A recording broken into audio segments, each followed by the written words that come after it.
Hola a todos, mi nombre es Vanessa Orozco y voy a explicar acerca del análisis de caso al punto de identificación del eje central del caso.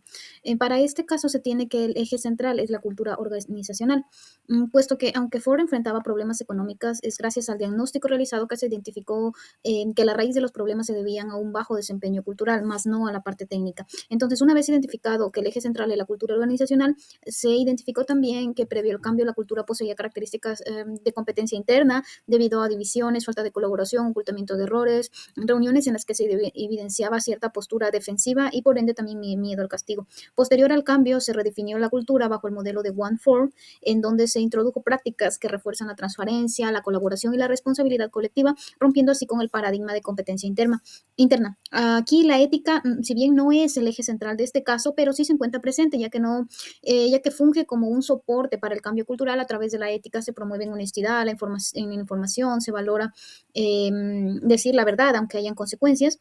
Entonces, la ética es entendida como transparencia, integridad y responsabilidad. De igual forma, la diversidad no es un eje central, no, puesto que no, el caso no trata sobre diversidad de género, raza o inclusión, pero podemos decir que también tiene un poco en cuanto a lo que es diversidad cognitiva y de pensamiento.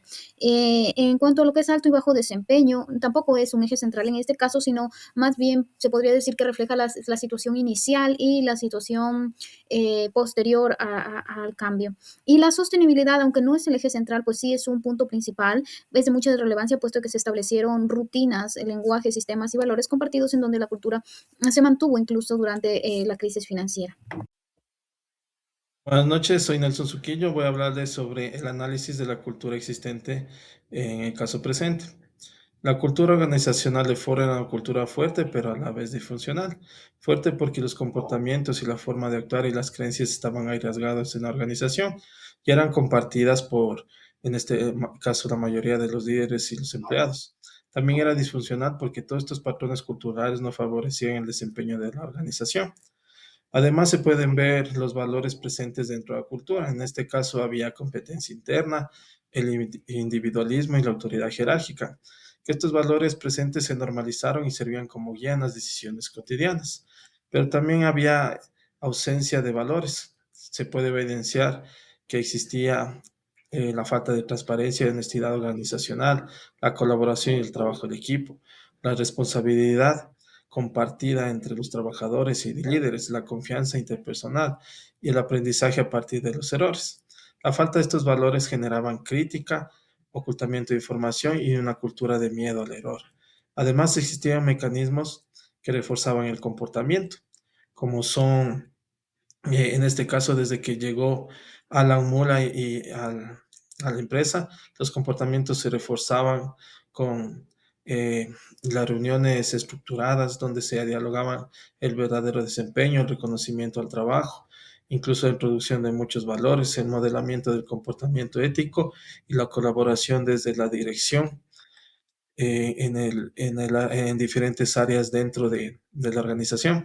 Estos valores comenzaron a cambiar la cultura de competencia interna y a consolidar una cultura de aprendizaje y colaboración. Buen día, mi nombre es Marisol Simbaña y hoy les voy a hablar sobre los resultados organizacionales, el desempeño y el clima interno. Bueno, pues el liderazgo de Mulayi generó un impacto positivo dentro de la empresa de Ford, pues esta venía arraigando problemas dentro de su organización, pero al implementar este tipo de liderazgo fue mejorando el desempeño de cada uno de los colaboradores, su rentabilidad y sobre todo la competitividad de la empresa dentro del mercado. También el clima organizacional fue evolucionando de un entorno competitivo y fragmentado a uno colaborativo basado en la confianza, sobre todo entre los líderes y sus equipos que conformaban la empresa. Aunque inicialmente hubo resistencia por parte de sus colaboradores, especialmente ante la exigencia de transparencia que les pedían a los mismos. Pero los empleados se fueron adaptando progresivamente a este cambio, mostrando así mayor motivación, compromiso y sentido de pertenencia. En conjunto se puede decir o evidenciar incluso la coherencia entre la cultura organizacional, el liderazgo transformacional y los resultados obtenidos, confirmando así que un cambio cultural sostenido es clave para el éxito de las organizaciones de toda empresa. Gracias. Yo les voy a hablar sobre la comparación de enfoques culturales. Cultura ética es la cultura permisiva. Características fundamentales. La cultura ética se basa en valores como la integridad, el respeto, la responsabilidad y la transparencia. Cuenta con normas claras que orientan la toma de decisiones y existe coherencia entre lo que la organización dice y lo que realmente hace. En cambio, la cultura permisiva se caracteriza por una alta tolerancia a distintas conductas y una gran flexibilidad normativa. Las reglas suelen ser poco claras y ambiguas. Se prioriza la libertad individual por encima del control. Tenemos también influencia a la conducta y el clima laboral. En una cultura ética se fomenta conductas responsables y coherentes, lo que genera un clima laboral basado en la confianza, el respeto y la seguridad. Además, se reducen conflictos relacionados con favoritismo o falta de claridad. Por otro lado, en una cultura permisiva, la conducta puede variar según la interpretación de cada persona. Aunque el ambiente suele ser informal, la falta de límite claro puede generar confusión, conflicto y el incumplimiento de responsabilidades. Tenemos impacto en motivación, innovación y desempeño. La cultura ética genera una alta motivación, ya que las personas perciben justicia y sentido de pertinencia. La involucración se da de manera responsable y el desempeño suele ser sostenido a largo plazo.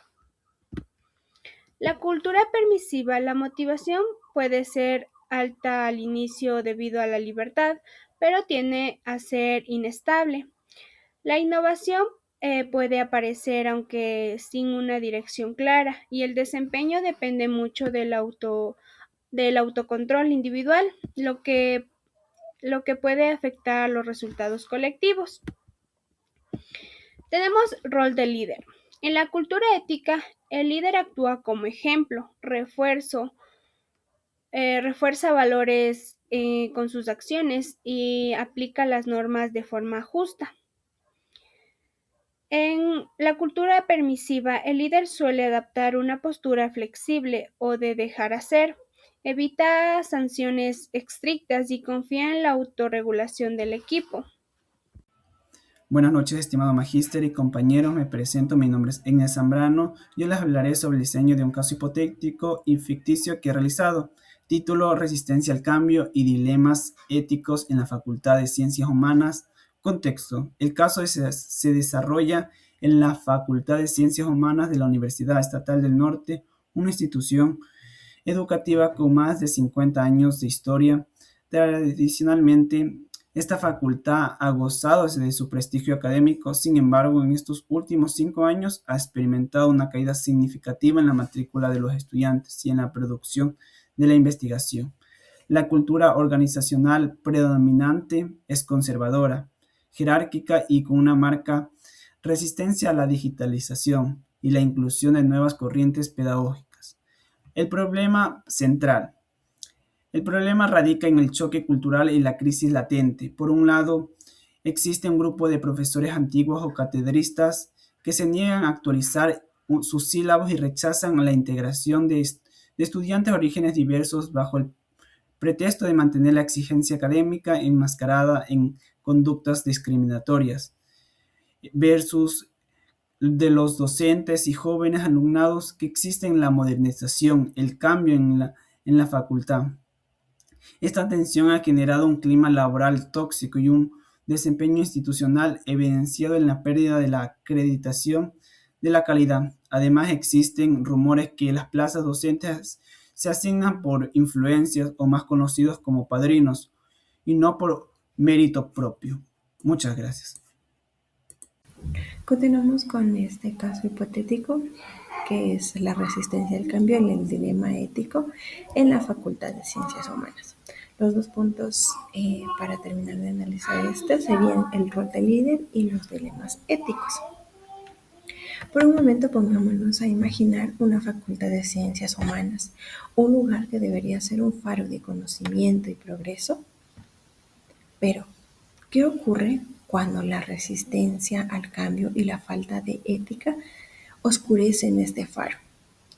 Nos podemos encontrar en un ambiente tenso donde la desconfianza y el estancamiento reemplazan la colaboración y la innovación que debería haber y presentar hacia nuestras mentes en este tipo de lugares. En este escenario contamos con un líder, pero este líder, en lugar de guiar, se convierte en un obstáculo que permite que la división crezca, ignora la innovación y perpetúa la discriminación. Los dilemas éticos se multiplican. ¿Y cómo priorizar la transparencia en este lugar cuando este lugar cuenta con un pasado oscuro? ¿Cómo vamos a poder fomentar la inclusión cuando la tradición se aferra a la exclusión?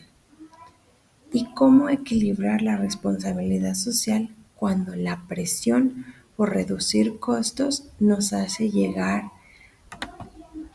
a realizar cosas de las que no nos vamos a sentir tranquilos? Entonces, en cuanto al liderazgo, podemos ver que este fomenta la división, mantiene la opacidad y desconfianza entre los trabajadores, ignora la innovación y está a favor de la discriminación.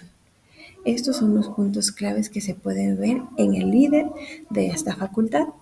Ahora pasemos a los dilemas éticos, que son las consecuencias de este liderazgo. Podemos ver que hay favoritismo y esto genera resentimiento y desmotivación entre las personas que forman parte de esta facultad. No contamos con nada de transparencia, ya que el revelar las prácticas pasadas y dañinas ayudan a proteger la realidad actual de esta facultad. Podemos ver que no se encuentra tampoco nada de inclusión al comprometer los estándares académicos y al presentar lo que es favoritismos y generar lo que es la discriminación entre los pares. Esto no solo es un problema de gestión, sino un llamado a la reflexión. ¿Qué tipo de líderes queremos ser? ¿Aquellos que se aferran a un estatus o aquellos que se atreven a construir un futuro más justo y equitativo? Buenas noches a todos, mi nombre es Dina Gallo y voy a hablar sobre la reflexión final grupal. Como primer punto tenemos qué aprendizajes deja la relación entre liderazgo, cultura ética y diversidad. Un liderazgo basado en principios éticos promueve el respeto, la equidad y la inclusión, lo que refuerza una cultura organizativa favorable y de igual modo, la diversidad es considerada una ventaja que aporta varias perspectivas y enriquece el proceso de toma de decisiones. En resumen, liderar con ética y valorar la diversidad nos ayuda a facilitar la creación de entornos justos y centrados en el bienestar común. Como segunda pregunta tenemos, ¿qué tipo de cultura consideramos más efectiva para nuestro entorno profesional? Aquí consideramos que la cultura organizacional más efectiva para nuestro entorno es una cultura ética, aquella que se basa en principios éticos hacia un rendimiento excepcional, donde se fomenta valores como el respeto, el trabajo en equipo y la responsabilidad. Como tercera pregunta tenemos cómo un líder puede integrar diversidad, ética y desempeño sin perder coherencia. Un líder puede integrar la diversidad, la ética y el desempeño siendo coherente con sus valores y su forma de actuar. Además, respetando las diferencias, haciendo elecciones equitativas y expresando metas precisas. Esto ayuda a establecer un ambiente de confianza donde las personas se sientan apreciadas y dedicadas. De esta manera el equipo logra buenos resultados sin perder principios ni coherencia. Como última pregunta tenemos qué acciones concretas podemos implementar un líder para sostener la cultura fuerte. Dando ejemplo con sus acciones, comunicando valores de forma constante y promoviendo el respeto entre los miembros del equipo. Además, es importante reconocer el esfuerzo, escuchar a la persona y tomar decisiones justas. Estas acciones fortalecen la confianza y el compromiso y el sentido de pertenencia dentro de la organización, ayudando a que el líder pueda sostener una cultura fuerte.